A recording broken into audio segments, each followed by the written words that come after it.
Hello everyone, কেমন আছো তোমরা সবাই? আশা করছি সবাই খুব ভালো আছো। একটা বিষয় নিয়ে তোমরা প্রচুর পরিমাণে কমেন্ট করেছো, সেটা হচ্ছে গত ভিডিওতে কমেন্টটা করেছো যে ওবিসি কেসের কোনো প্রভাব কি আপকামিং এক্সামগুলোতে আসবে, এবং তার সঙ্গে সঙ্গে পিএসসি মিসলেনিয়াস এক্সাম এবং ক্লার্কশিপ এক্সাম, এই দুটো এক্সামের ওপরে ওবিসি কেসের কোনো প্রভাব কি আসতে পারে সেইগুলো নিয়ে ডিটেলসে বলার জন্য বলেছো। সো সব কিছু ডিটেলসে আজকে শেয়ার করব। ভিডিওটা ভালো লাগলে লাইক করে দিও, চ্যানেলটাতে নতুন হয়ে থাকলে মাস্ট সাবস্ক্রাইব করে নিও, আর মাস্ট চ্যানেলটার সঙ্গে জুড়ে থাকতে ভুলো না। দেখো, ওবিসি কেস যেটা, সেটা সুপ্রিম কোর্টে এখনো কিন্তু বিচারাধীন রয়েছে, এবং যেটা জানা যাচ্ছিল যে জানুয়ারি মাসের এন্ডে হয়তো ওবিসি কেস সলভ হয়ে যাবে। তারপরে এক্সপেক্ট করেছিলাম যে ফেব্রুয়ারি মাসে হয়তো সলভ হয়ে যাবে, কিন্তু এখনো পর্যন্ত যা আপডেট যে নেক্সট হিয়ারিং এও সলভ হবে কিনা তার কোনো মানে সন্দেহ কিন্তু রয়েছে তাতে। এবার যদি আসি যে সামনে কোন কোন এক্সাম, সামনে হচ্ছে আইডিও এক্সাম রয়েছে, সামনে তোমাদের মিসলেনিয়াস মেন্স এক্সাম রয়েছে, তার সঙ্গে সঙ্গে আমি যদি দেখি ক্লার্কশিপ মেন্স এক্সামও কিন্তু সামনে রয়েছে। তো এই সমস্ত এক্সামে ওবিসি কেসের কারণে কি কোনোভাবে পেন্ডিং হতে পারে, এই কোয়েশ্চেনটা সমস্ত স্টুডেন্টের মনে তৈরি হয়েছে। আমি এখানে বলে দিই যে ওবিসি কেস যেটা চলছে সেটা কিন্তু আপকামিং যত রিক্রুটমেন্ট হবে সেই রিক্রুটমেন্টে কিন্তু বাধা তৈরি করবে। এটা নয় যে যেটা অলরেডি অনগোয়িং রিক্রুটমেন্ট প্রসেস, যেটা রান হয়ে গেছে, তাতে কিন্তু কোনো বাধা তৈরি করবে। কারণ সুপ্রিম কোর্টের নিজস্ব রুলস আছে, যে সুপ্রিম কোর্ট বলেছে যে আগে যে সমস্ত নোটিফিকেশন এক্সামে রিলিজ হয়ে গেছে সেই নোটিফিকেশন মতো কিন্তু সমস্ত এক্সামকে কন্ডাক্ট করতে হবে। কোনোভাবে কোনোভাবে কিন্তু এক্সামের যে ডিউরেশন চলাকালীন, মানে নোটিফিকেশনের যে ডিউরেশন আছে, যখন এক্সাম কন্ডাক্ট হচ্ছে কন্টিনিউয়াস প্রিলি মেন্স এইভাবে, সেই সময় নোটিফিকেশনে যা বলা ছিল সেই রুলসই ফলো করতে হবে। কোনোভাবে সেই রুলসে কোনো পরিবর্তন করা যাবে না, এটা সুপ্রিম কোর্টের রুলস বললাম। তো সেই অনুযায়ী আমরা যদি দেখি যে ক্লার্কশিপের অলরেডি কিন্তু নোটিফিকেশন রিলিজ হয়েছে, তার প্রিলিমস হয়ে গেছে, মেন্স হতে চলেছে। মিসলেনিয়াসের নোটিফিকেশন অলরেডি রিলিজ হয়েছে, তার প্রিলিমস হয়েছে, মেন্স হতে চলেছে। তো অতএব একটা অনগোয়িং প্রসেসের মধ্যে according to supreme court rules কোনোভাবে কিন্তু চেঞ্জ করতে পারবে না। কোনো মানে কোনো এই নোটিফিকেশন যা যা রুলস আছে সেই রুলস কিন্তু চেঞ্জ করতে পারবে না। তাহলে ওবিসি কেস কোনোভাবে 100% সিওরিটি রাখো যে মিসলেনিয়াস মেন্স এক্সাম হোক বা প্রিলিমস এক্সাম হোক, এগুলোতে কোনো এফেক্ট নিয়ে আসছে না। এবার আসি যে কোন এক্সামে ওবিসি কেসের একটা প্রভাব আসতে পারে বা আসতে চলেছে। সেটা যদি দেখো তাহলে 3-4টে এক্সাম অনগোয়িং আছে। তার মধ্যে একটা হচ্ছে আইডিও এক্সাম, যেটার নোটিফিকেশন অলরেডি, মানে ইন্ডিকেটিভ অ্যাডভার্টাইজমেন্ট রিলিজ হয়ে গেছে, ফুল নোটিফিকেশন আটকে আছে, অথচ এক্সাম ডেট রিলিজ হয়ে গেছে। এরপরে যদি দেখি মোটর ভেহিকেল ইন্সপেক্টর এক্সাম, তারও ইন্ডিকেটিভ অ্যাডভার্টাইজমেন্ট রিলিজ হয়ে গেছে, ফুল নোটিফিকেশন আসতে দেরি আছে, মানে এখনো পর্যন্ত বেরোতে পারেনি ওবিসি কেসের জন্য। তো অতএব তারও কিন্তু এক্সাম ডেট অ্যানাউন্সমেন্ট হয়ে গেছে, কিন্তু সেটাও ওবিসি কেসের জন্য প্রভাব ফেলতে পারে, তাতে ইম্প্যাক্ট আসতে পারে। এরপরে দেখি ডাব্লিউবিসিএস এক্সাম, ডাব্লিউবিসিএস এর ইন্ডিকেটিভ অ্যাডভার্টাইজমেন্ট রিলিজ হয়ে গেছে, নোটিফিকেশন এখনো পেন্ডিং।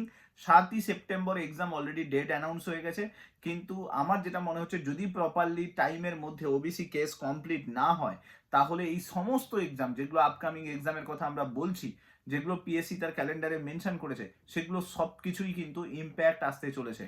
তার মানে এটা নয় যে এক্সাম টাইমের মধ্যে কন্ডাক্ট হবে না, এক্সাম হয়তো ডিলে হতে পারে, বাট এক্সাম কিন্তু কন্ডাক্ট করবে পিএসসি। যখনই নোটিফিকেশন রিলিজ হবে, আমি বলে দিলাম ইউপিএসসির থেকে বেশি স্পিডে পিএসসি কাজ করা স্টার্ট করবে, কারণ পিএসসির কাছে অপশন থাকবে না, কারণ এত এক্সাম পুরো সারা বছর ধরে শিডিউল হয়ে থাকবে যে পিএসসি কে ঝড়ের গতিতে এক্সাম কিন্তু নিতে হবে, তাছাড়া কিন্তু কখনোই এই পুরো এক্সাম শিডিউলকে কমপ্লিট করা সম্ভব হবে না।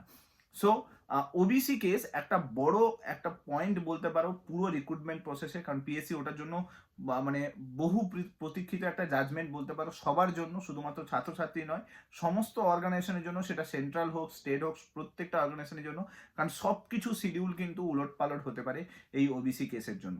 যাই হোক, স্টেট গভর্নমেন্টের কথা যদি ভাবি, তাহলে ওবিসি কেসের জন্য স্টেট গভর্নমেন্টের যতগুলো আপকামিং রিক্রুটমেন্ট আছে, MVI, IDEO exam, WBCS prelims exam and তার সঙ্গে সঙ্গে মোটর ভেহিকেল ইন্সপেক্টর এক্সাম, এই সমস্ত এক্সাম কিন্তু ইম্প্যাক্ট আসতে চলেছে এবং আসবে যদি ওবিসি কেস টাইমের মধ্যে সলভ না হয়। এবার এই যে অনগোয়িং এক্সাম আছে, এতে কোনো ইম্প্যাক্ট আসছে না, তাই রেডি হও, পড়াশুনো করো, তুমি যদি ভাবতে থাকো যে ওবিসি কেস এগুলোকে ডিলে করে দেবে আর আমি যা করছি ও ভবিষ্যতে গিয়ে ঠিক করে ফেলবো, না হবে না। এখন থেকে ইনিশিয়েটিভ নাও, অ্যাকশন নাও। কারণ তাছাড়া কিন্তু তুমি যদি প্র্যাকটিস না করো, এই এক্সামে যা কোয়েশ্চেন পেপার থাকবে, ডেসক্রিপটিভ কোয়েশ্চেন পেপার, সেটা এক্সাম হলে গিয়ে কখনোই কিন্তু করে আসতে পারবে না। টাইমের মধ্যে লেখা যথেষ্ট চাপ, তাই প্র্যাকটিস স্টার্ট করো। দরকার হলে ডেসক্রিপশন বক্সে মিসলেনিয়াস মেন্স এবং ক্লার্কশিপ মেন্সের ডিটেলস দেওয়া রয়েছে, ফোন নাম্বার দেওয়া রয়েছে, তুমি কন্ট্যাক্ট করো, ওখানে কন্ট্যাক্ট করে ডিটেলসে জানাও। দরকার হলে জিএস ফোরাম অ্যাপ ডাউনলোড করো, অ্যাপেও কিন্তু সমস্ত কোর্স তোমরা পেয়ে যাবে, সেই কোর্সের গিয়ে জয়েন করতে পারো, এনরোল করতে পারো। বাকি কোনো কিছু প্রবলেম হলে ফোন করে জানাতে পারো। বাট জেনে রাখো, ওবিসি কেসের জন্য এই সমস্ত এক্সাম কোনোভাবে আটকাচ্ছে না, তাই প্লিজ রিউমার্সের মধ্যে পড়ে থাকবে না। মানে এই যে একটা ভুল ধারণার মধ্যে থেকো না যে এই এক্সাম মানে ওবিসি কেস নিয়ে একটু বাজারে একটু বেশিই চলছে সবকিছু, তাই ওগুলো নিয়ে বেশি পড়ে থেকো না। নিজের প্রিপারেশনের উপর ফোকাস করো, ডে টু ডে বেসিসে রিভিশন করো, ডে টু ডে বেসিসে প্র্যাকটিস করো, লেখালেখি করো। যে যে টপিকগুলো আছে, কারণ 1 ঘন্টাতে 6টা টপিক লিখতে হবে, সেটা মাথায় রাখবে। তাই ডে টু ডে বেসিসে লেখা প্র্যাকটিস করো, কারণ তুমি যদি না করো আলটিমেটলি তোমাকেই ফেস করতে হবে এক্সাম হলে। ঠিক আছে? দুনিয়া চলতে থাকবে, আমি তোমাকে বলে দিলাম, দুনিয়া এই রিমোটসের পেছনে চলতে থাকবে, দুনিয়াতে একটার পর একটা প্রবলেম আসতে থাকবে, কিন্তু জেনে রাখো কোনো জিনিস থমকে নেই। 2022-এর WBCS এক্সাম, 2023-এর WBCS এক্সাম, কোনো কিছু আটকেছে কি? আটকায়নি। হ্যাঁ, ডিলে হয়েছে, এটা বলতে পারো। সময় লাগছে, সেটা পিএসসি প্রথম থেকেই সময় লাগে, সময় লাগছে, কিন্তু বন্ধ হয়নি। তাই বন্ধ যেহেতু হচ্ছে না, তাই তোমার কাছে সুযোগ আছে, অপরচুনিটি আছে, বেস্টটুকু দাও, রিভিশন করো, প্র্যাকটিস করো। হিউজ ভ্যাকেন্সি আছে, আমি ভ্যাকেন্সি রিলেটেড একটা আপডেট তোমাদেরকে প্রোভাইড করে দেবো, যে মিসলেনিয়াসে কত ভ্যাকেন্সি আসতে চলেছে, ক্লার্কশিপে কত ভ্যাকেন্সি আসতে চলেছে। যতটুকু রিপোর্টেড আছে আমি বলছি, হিউজ ভ্যাকেন্সি আছে, যেটা আমি শুরুতে বলেছিলাম। প্রায় ক্লার্কশিপ 7,000-এর উপরে ভ্যাকেন্সি আছে। মিসলেনিয়াস টিল নাও রিপোর্টেড হচ্ছে, কত ভ্যাকেন্সি বেরোবে সেটা এক্স্যাক্ট এখনো পর্যন্ত বলতে পারছি না, বাট ভ্যাকেন্সি প্রচুর আছে। তাই লড়াইটা কন্টিনিউ রাখো, নিজের বেস্টটুকু দাও, যেন রিগ্রেট করতে না হয়। ভিডিওটা ভালো লাগলে লাইক করে দিও, চ্যানেলটাতে নতুন হয়ে থাকলে সাবস্ক্রাইব করে দিও, আর মাস্ট চ্যানেলটার সঙ্গে জুড়ে থাকতে ভুলো না। Thank you so much. Next video তোমার সঙ্গে আবার দেখা হচ্ছে। Till then, bye by.